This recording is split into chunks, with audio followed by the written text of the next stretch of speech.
stop. A family shop. Think Thayer. Come on, let's get rolling. Come on, let's get moving. Think Thayer.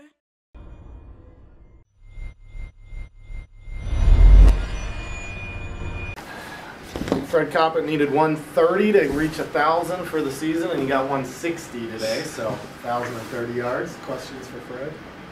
Smile for a second. Congratulations. Thank you. You knew coming in that was going to be what you guys were going to do is run the ball out. You talk for you that had to be exciting. Yeah, I know.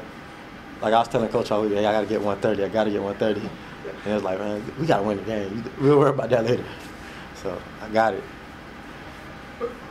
Can you talk though? I mean, you guys had your rushing yardage, and they never really did stop your run game. But you guys weren't able to really bust through and do what you needed to do offensively. The fourth down conversions in the second quarter, the third quarter, getting field goals instead of touchdowns. Can you talk a little bit, looking back, what was the problem? I'll just say we got unfocused a little bit, and we didn't execute it as good as we should. And I felt like that's why those field goals weren't touchdowns, because we didn't execute on our part. I mean, we could have ran the ball all night, what we did, but it was just plays where we took plays off and didn't do what we were supposed to do. And with a running game, because running games are not going to convert 2nd and 15, you can't really take a play off, can you? No, you can't. Not at all.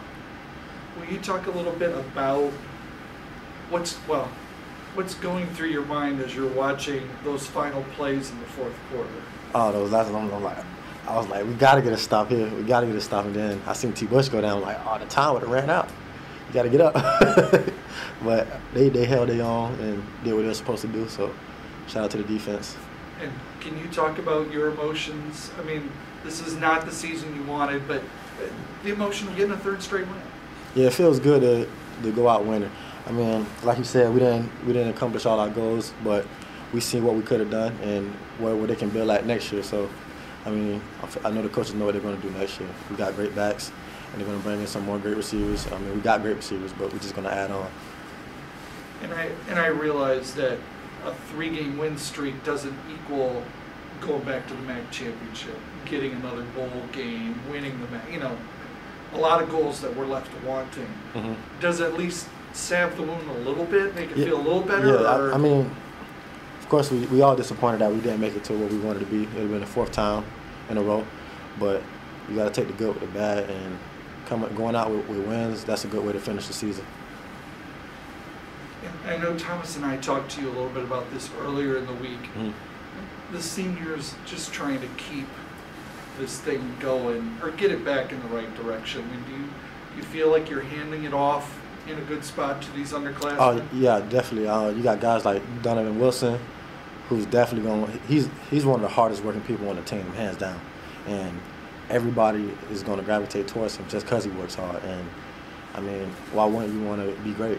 I mean, he works hard, so I feel like with just him on the offensive side, and we still got most of our O-line coming back, we're going to be in good shape.